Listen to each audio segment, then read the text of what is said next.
Well, what is going on, everybody? Welcome, everybody, into the Hump Day Hotline on the Overreaction Sports Network, powered by Believe.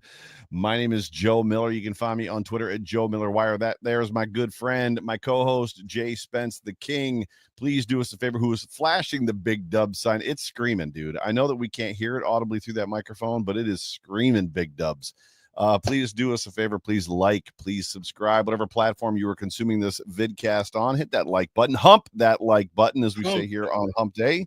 And please hit the subscribe button. Help us get our numbers up. We've been growing, Jay Spence the King, still continuing to grow as the season has somewhat continued.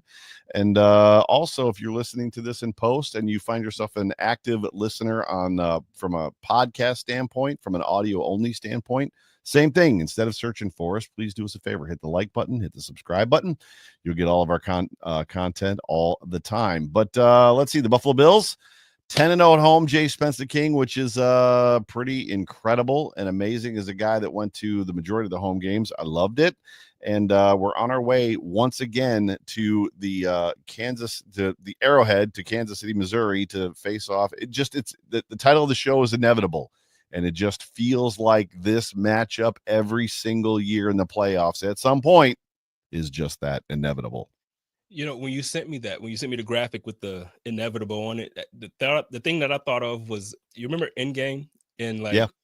After, and it's like, what did it cost? It's like everything. I just hope, like, I feel like it's gonna get there. Like at the end of the season, it's gonna be like, what did it cost? But you know, it's gonna be worth it, man. Like it's first of all, like, I know all the legacy talk and I know all of it, but can we just, like, before we get there, just pause and like enjoy this? Like, this is like, because the first time we were in this position, we weren't healthy. Stephon Diggs had an oblique injury. Cole Beasley had a fractured something on his leg. We had, I can name a list of injuries. We were not healthy. Josh Allen was the only guy on that team that was able to do anything that day. Enjoy this. This is going to be a fun matchup. There's going to be one for the ages. Now, back to, like, Joe, this is crazy, man. I'm feeling good. I'm feeling really good. I feel good because I feel like all three of the teams that are left in the tournament are beatable by the Buffalo Bills. I mean, the biggest challenge is Saquon Barkley, and the Buffalo Bills have shown that they can at least hold a superior running back enough, right? So it's not about like limiting him to 28 yards on the game. It's about allowing him to get his yards, but still hold the opposing team's offense down enough and then scoring enough points to get to where we need to be. This is a very, I'm excited. And that's shocking to me, because to me, the team that would scare me the most out of the trio, well, okay, the Chiefs in the playoffs are obviously the Chiefs. So, you know, they're beatable, but it's like, okay, we could lose to the Chiefs. But out of the NFC side of things, I'm actually a little more nervous to face the Commanders than I would be the Eagles. And that's just me. I think at this point, I don't think Jalen Hurts is 100%. I know at that point at the Super Bowl, we'll have another 2 weeks and all that stuff. But, you know, I just don't think he's healthy. I don't think that all season they haven't really been able to figure out their offense. And I tell you what, like, let me rewind, or let me slow down. I know Saquon Barkley's a beast. I'm not saying that like their offense isn't good. I'm saying they're passing. Who wanted him in Buffalo? That was me. Just throwing it out there. That 2,000 yards could have been in Buffalo. It could have been amazing. Him or Henry. Like it was possible for either one. It could have been here in Buffalo, but whatever. I'm teasing. They figured that part out. So I'm not saying that, but Jalen Hurts, the passing offense, you have AJ Brown there and you got him reading books on the sideline. And I know they like to talk, joke and all this stuff and make it not a big deal. It's a big deal when your number one wide receiver is doing that. We had a similar situation, just not reading books, but we had the Stephon Diggs saga. They're not going to be able to keep up with just Saquon, with what Josh Allen and them guys are going to do to that defense. So I just think that's a little different. But what I think the Commanders can do, that offense, man, they can put up points in bunches whenever they want. And the Bills defense, they're stepping up in moments when they have to step up and they're making plays. But I don't see them as one of those defenses that I think that they're just going to shut down an offense. So I don't know, that would be the team that concerns me, not the Eagles. Well, we're probably getting ahead of ourselves just a little bit, but still fun to talk about regardless. Let's talk real quick just about the Ravens game a little bit, just for a minute, and I'm sure people might be getting sick and tired of hearing about the Ravens game, and then we'll spend most of our time talking about this Chiefs game. But before we do, welcome to everybody in the comments section, and a very special happy birthday to Richard Rush, who is one of the first listeners, like a long time listener, and is in every show. Like, he's probably logged more Hump Day hotlines than probably any other watcher that we have, and he's always connected to everything that we do. So Richard Rush, happy birthday. I don't know if you want to say anything or listen, he's probably logged more Hump Day hotlines than me. Like, I've missed Hump Day hotlines for whatever reasons. And me? Yeah, we've had days off for things, but Richard Rush was still here. So, Rich, man, happy birthday to you, man. We love you. We appreciate you being around since day one. And, hey, go Bills. I hope they do it for you this weekend. You know, my birthday is next Wednesday, Joe. I hope they do it for me too. I'm just saying it would be a good birthday gift to kind of think. It would be a real good birthday gift to force me to spend money to go to New Orleans. That would be a real good birthday gift. Oh my gosh, you'd be spending a lot of money, but we'll talk. Let's not get too far ahead of ourselves.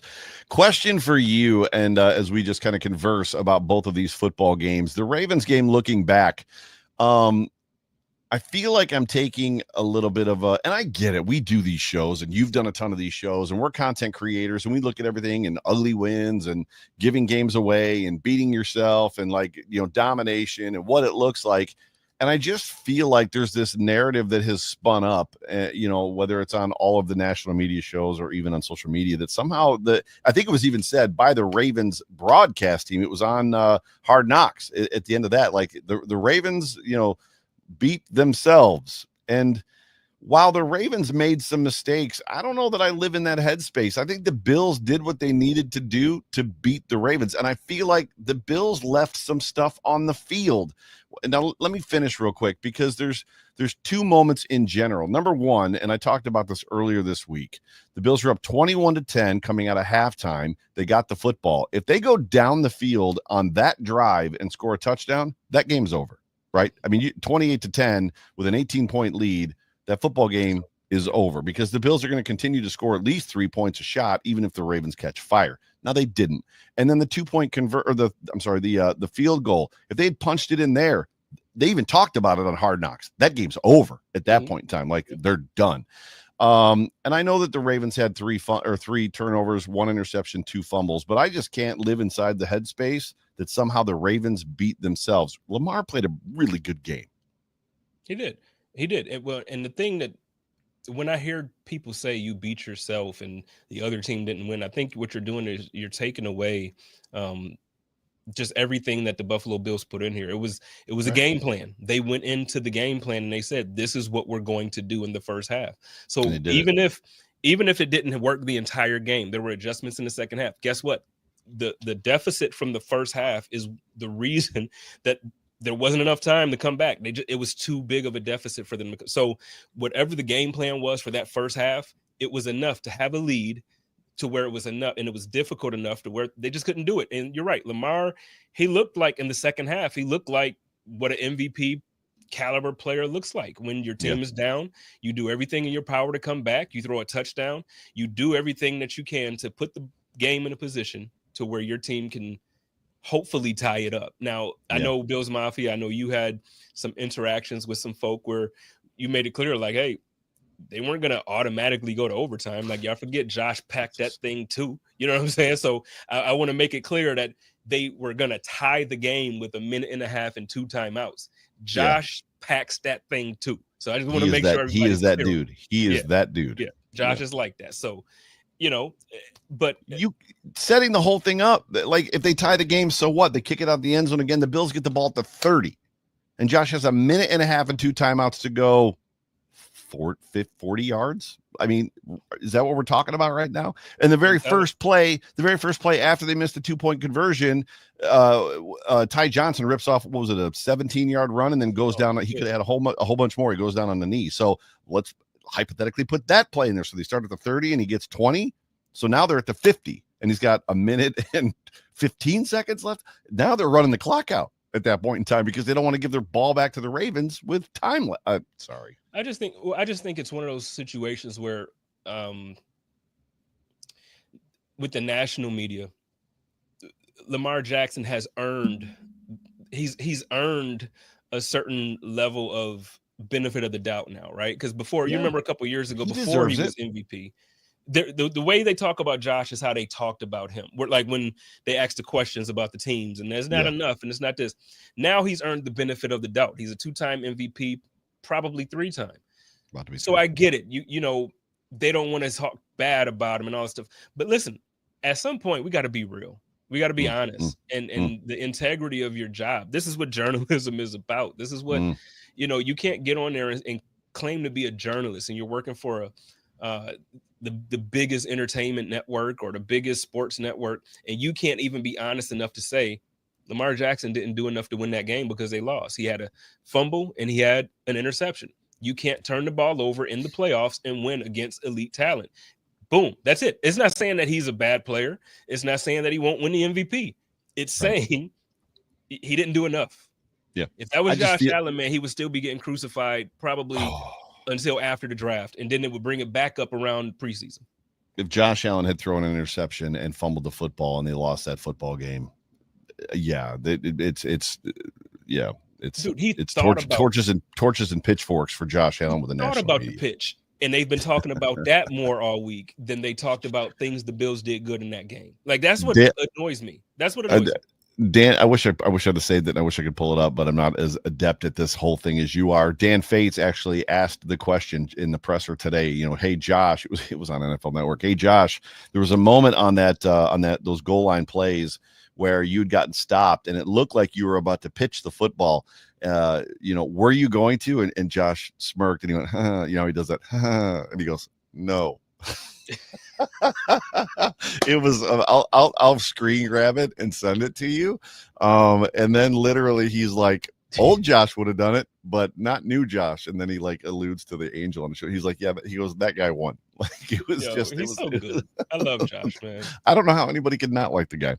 I think for me, wrapping up this topic or this conversation as it pertains to the Ravens beating themselves, the Ravens didn't play a bad football game. When I think of beating yourselves as a Bills fan, Buffalo, Miami, in Miami, when there was like 6 plays where if they had just gone the other way, 3 botched snaps, like if one of those had gone the right way, we win that football game. Gabe Davis, Isaiah McKenzie don't get out of bounds. There's like 15 plays I think of. Yeah. Right. I mean, that's a game where you're beating yourselves, constant mistakes, dropping passes, mental errors, things like that, penalties, whatever it is. You know, another one I could, believe it or not, the Chiefs game here last year in the playoffs, right? I mean, the amount of drop passes there were, the stupid fake punt. What'd you say? I said coaching, and you bring up the punt. Yeah. Coaching is another one. There's no bigger example than the Buffalo Bills losing to the Cowboys in Super Bowl III. They just beat themselves up and down the field. Like, that's beating yourself, right? Mm-hmm. Sometimes a couple things don't go your way. The other team's game plan works, and you get beat, and that's what happened, right? That's. But anyway, let's transition over to. Big dubs. Let's transition over to this week's football game. We can start real quick with the injury report. I don't have the graphic at this point, but we know at this point in time. So Christian Benford is in concussion protocol. He suffered a slight concussion on the 2-point conversion, slammed helmets with whoever the defender was that was slamming him. I don't know why it's hands team. I get it, but he's not huge. Like, he's not a big, I don't know, Matt Collins, I get being out there, but Christian Benford. But anyway, I would expect probably we'll see him to play, as I've heard from different doctors and just different people around Twitter and whatnot, that they tend to speed up that process a little bit when, playoff season. If he's close, he should play. It was revealed. I don't know if you paid attention to the presser for McDermott on Monday. So Matt Milano was not on the field for like the last couple of plays. The media noticed it, and Sean was like, yeah, I don't know why he wasn't on the field. And they were like, is he injured? And he's like, I don't know anything. I didn't even know he wasn't on the field. Dr. Nate hasn't told me anything, and just turned into this like, what? Like, nobody knows how Matt Milano's doing. And he came out today, and the wording he used was Matt has some hamstring soreness, and will not it will be limited today, which is a big difference between has a hamstring, he's day to day, right? Those are two very different conversations. Has some hamstring soreness, will be limited today. And then the other one is escaping my brain. Oh, Taylor Rapp jammed his leg. He's got a leg thing, and coach said he was day to day too. Not a great time to potentially start with the injuries, but do any of those stick out to you as being super concerning? If any of them, Matt Milano, right, can't play, but Dorian Williams is a baller. He played well in that football game against the Ravens. Anyway, besides Matt, anybody, Benford? I mean, Benford to me is important, maybe more important than Rapp. Yes. Well, I mean, at this point, any injury is concerning at this point, because you want to go into it with the guys you came to the season thinking was your best chance to win, and you want your starters. So any of those guys out, it's not fun. But I'll tell you what, Matt Milano, if hamstrings are different, and to say hamstring soreness, that's one thing, but soreness real quick, and obviously we are not world-class professional athletes playing for the Buffalo Bills who work out. Speak for yourself. But what I'm saying is, like a hamstring when it's sore, and then if you even just tweak the wrong way, that pull is something real fast. It's like an ankle. Ankle similar, right? It's like, it felt good 5 minutes ago, it doesn't feel good now. Yeah, it's not good now. So it's just one of those things that I look at, and I don't know. I'm concerned about Milano. He stopped with the 2-point conversion. He got pressure this past weekend on tip the pass. The 2-point conversion, tip the pass. Yep. So it's just one of those things where it's like he's absolutely a difference maker on a week-to-week basis. And you're right, Williams is good, and we'll be okay. I think we'll be okay. But I would like Milano to be there. Flipping that injury page. So one of the big conversations, we had different positions as it pertained to the Ravens game. This was a game that I was actually confident going into, which is bizarrely abnormal because I was nervous, as you remember, going into the Broncos game. Yep. And a lot of the reason that I was confident was because I felt like the Bills had been here before with the Ravens. Now I know with the addition of Derrick Henry poses a new challenge. Obviously it's a different time, but with the return, and I said 4 names, and I think it was 5 when you look at everybody there. But when getting back Terrell Bernard, getting back Matt Milano, getting back who else? Shakir was injured in that game. Getting back Taron Johnson, and there was one other person that was out that somebody reminded me of. I can't remember who it was off the top of my head. Anyway, but there was 5 significant names that made me confident going into that football game that we were going to do well. Well, this game, similar conversation. Vaughn was the other one. I think Vaughn didn't play in that first, or maybe it was this game. I can't remember. But this game, we're returning some guys too that we did. Spencer Brown didn't play in this football game. Matt Milano didn't play in this football game. There's some guys in this game that weren't there for the Chiefs. However, at the same time, both teams are probably incredibly healthy at this point in time. But where's your headspace in this going into this football game? Confidence level, where are you at? I'm confident. I'm going with my team, but I'm not going into it with the confidence we're gonna dog these boys. We're gonna I respect the Chiefs. I respect Patrick Mahomes. I understand what their season looked like and how they lost 1 game. So I understand that they won games close, and they won games in weird ways where people normally don't feel like the best team would win every week. But I tell you what, man, they've every year, even last year, when their offense didn't look like it was the strength of their team during the season, the playoffs got there and they figured that thing out. And now you see they got the receivers are getting healthy, and now you're starting to see some good spacing on the field. You're starting to see Travis Kelce get open in ways that he wasn't able to get open because they weren't able to space the field. Now you got Brown back, and you got once you actually have receivers and you have guys able to be, it matters. And now you can't double Kelce the same way you always. Now, whatever the Bills are going to do, I do think we're going to figure out how to limit Kelce. But if Matt Milano is not there, man, that's going to hurt for me. There's a lot of good talking points as it pertains to these two teams matching up. Obviously, the history, what they've been through, the fact that they play each other pretty much twice a year. They're almost divisional rivals. Josh talked about it today in his presser. They're very similar teams when you look at kind of the way that they're constructed and built.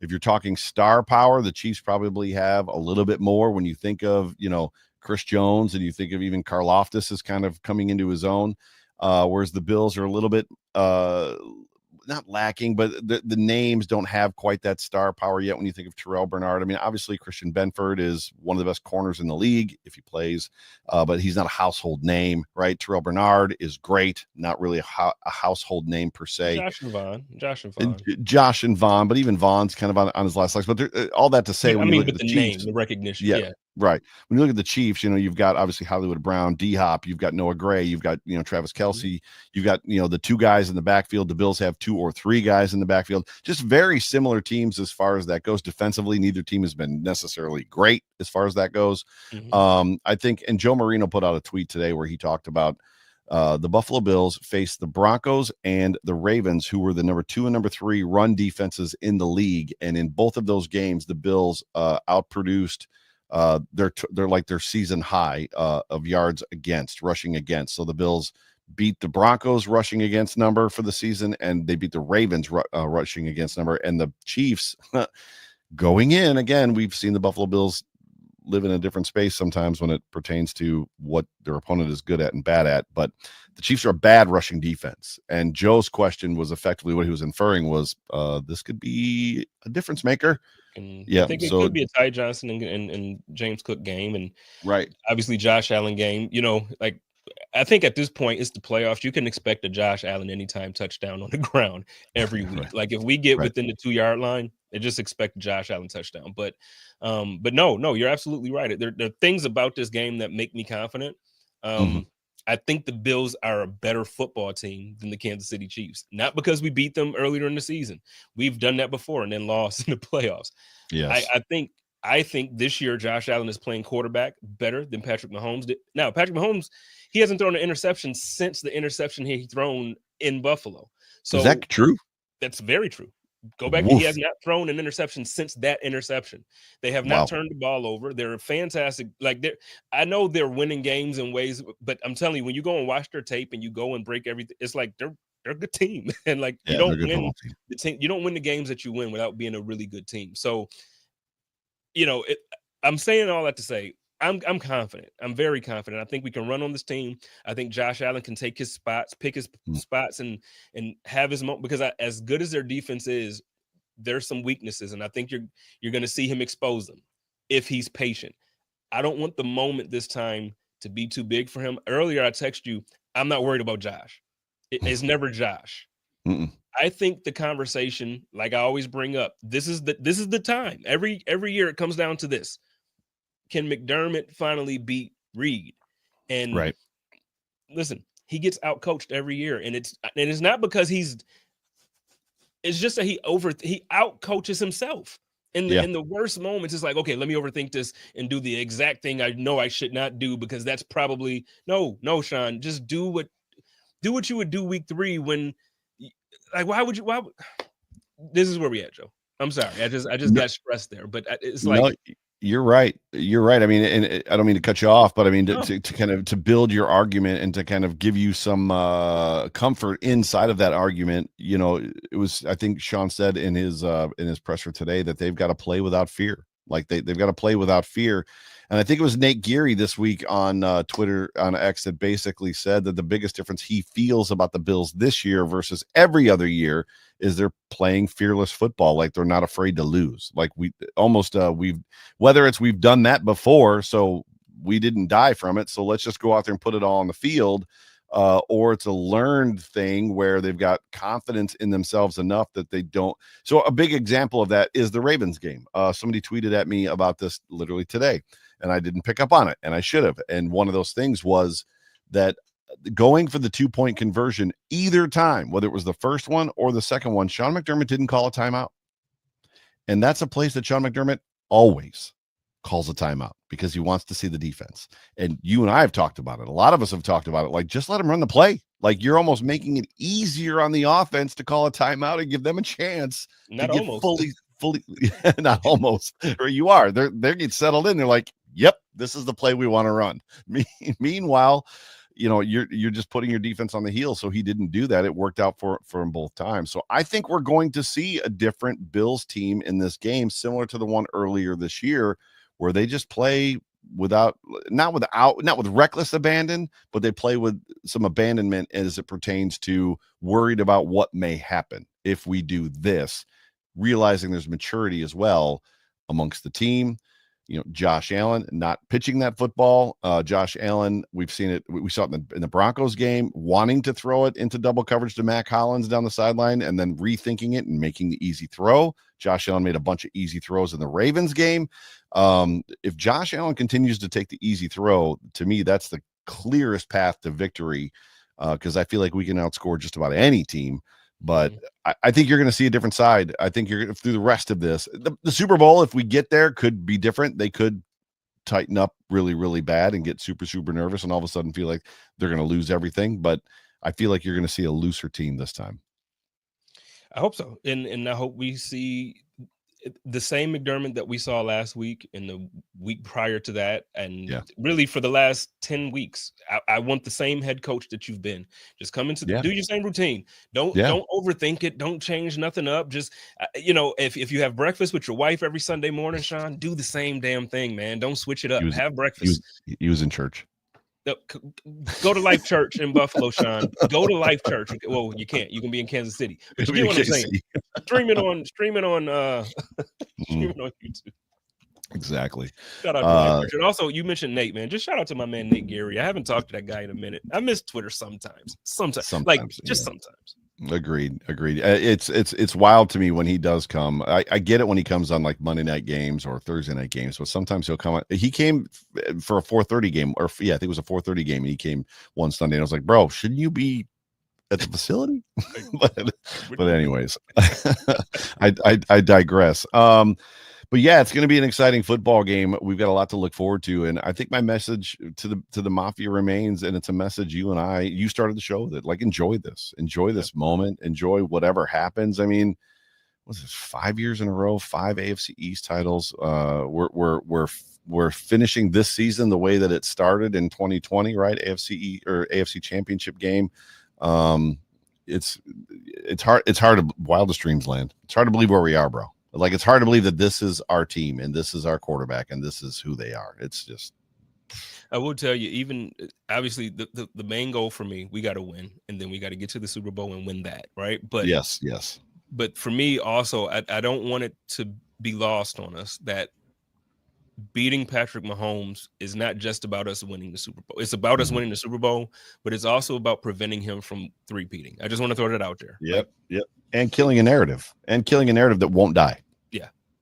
But Josh Allen, the Bills can't beat the Chiefs in the playoffs. They can't beat the Chiefs. It's like the caveats, right? At some point, it has to happen, right? Like, well, it doesn't have to, but I hope so, right? Like at some point, the Bulls beat the Pistons. Yeah, there are statistics out there that there are without Jordan or with Jordan. With Jordan. With Jordan, gotcha. Okay, I'm old and can't remember. But that's what I'm saying. The first couple times around, they couldn't. The Pistons were still that team, and until Jordan just had to get through. But then at the same time, you look at different guys' careers. You got Barkley, who never could win one because Jordan was there. You got guys like Ewing, who could never make it to the championship while Jordan was in the. So it just is Josh going to be a Ewing? Is it going to be Barkley, or is he going to be the Jordan that breaks through the Pistons era, or is he going to be that's the question here, and Josh has that opportunity right here, right now. I like it. Let's do this, man. Let's do it. Yeah, for sure. I feel like statistics are somewhat on the Bills side. No team has beaten another team more than 3 times in the playoffs. So nobody's done it 4 times in a row. So it's just been that came out this week on the radio. And I guessed immediately Patriots Colts, and that wasn't one of them. The Patriots had not. It wasn't. They weren't even. They didn't even beat the Colts 3 times in a row. It was a bunch of older teams, but it feels like the stats are on our side as far as that goes. But at the end of the day, they got to play the football game. And it feels like the stats are on their side. What I'm about to say is going to come across as very negative, but I'm just traumatized. Okay, I have PTSD.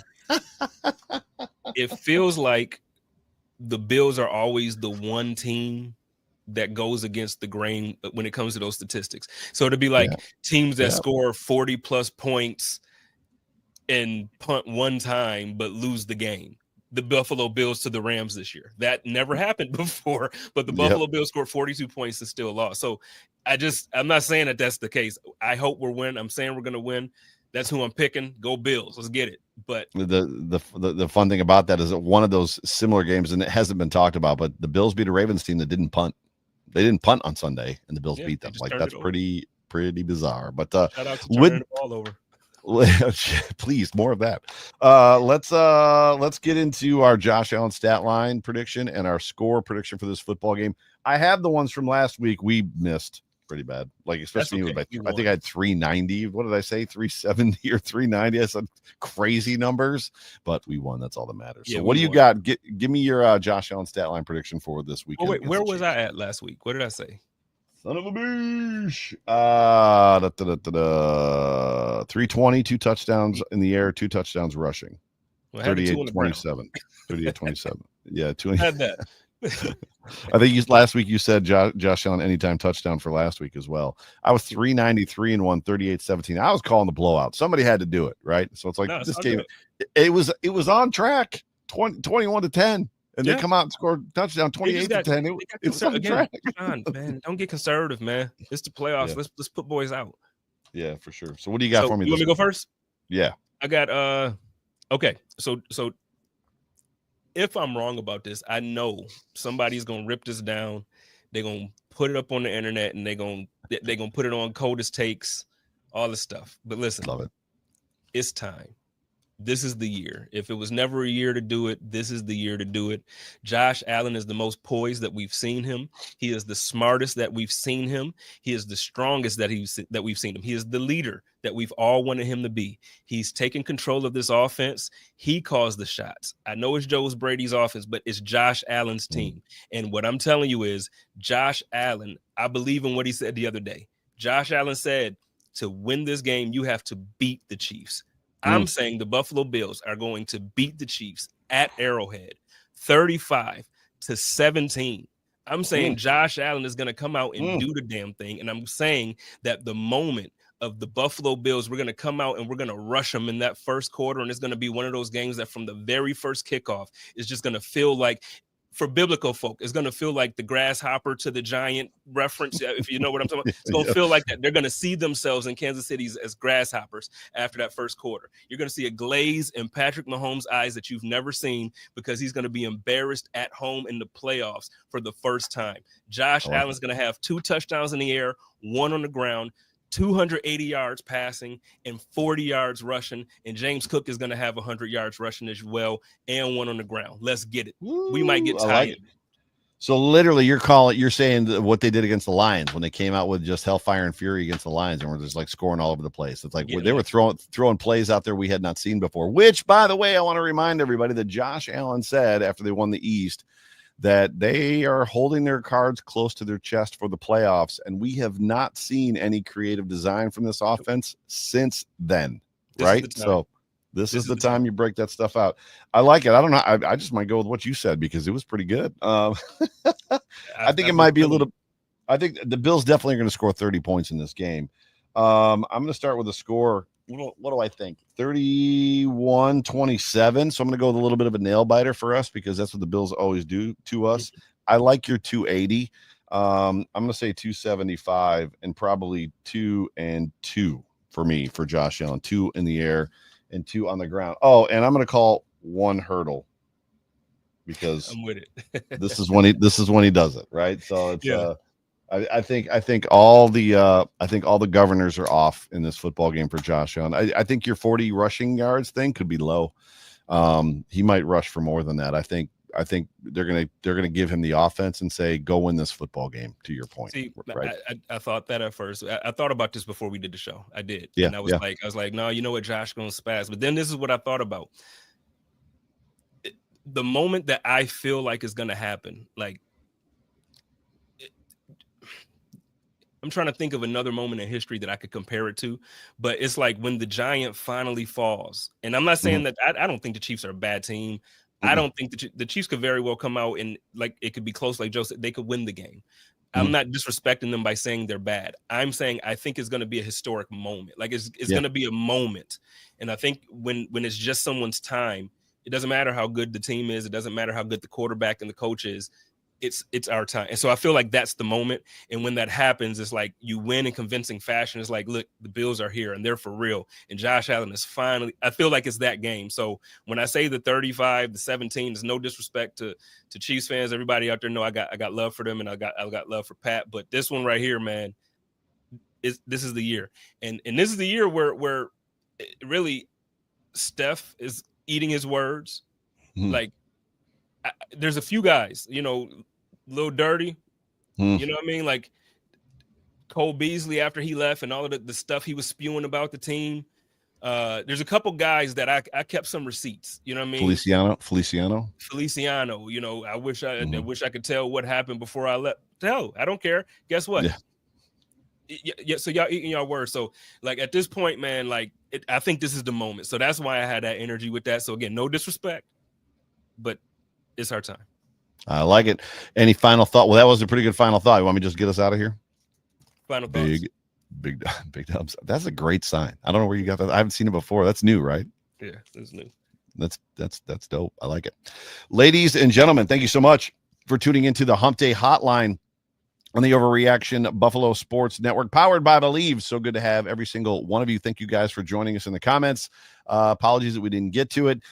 Look, everybody, the Buffalo Bills are going to Kansas City, and I would be there if flights weren't $1,600 because they know what's up. Like, I bet those flights tripled in price as soon as they found out, oh, the Bills are going to Kansas City. They jacked them up. But for those of you that are going, have the best time. It's a great environment. It's going to be a great game. Enjoy this Bills Mafia. We lived for 17 years without any of this. And the opportunity that we just don't let it become so familiar that it loses its flavor, if I may say it that way. But appreciate all of you guys joining us. Make sure you hit that like button, hump the like button on the way out. Make sure you subscribe if you haven't. But for me, for John, for Jerry, for Jay Spence, the King, we appreciate you guys. We love you. Go Bills. Go Bills. Go Bills.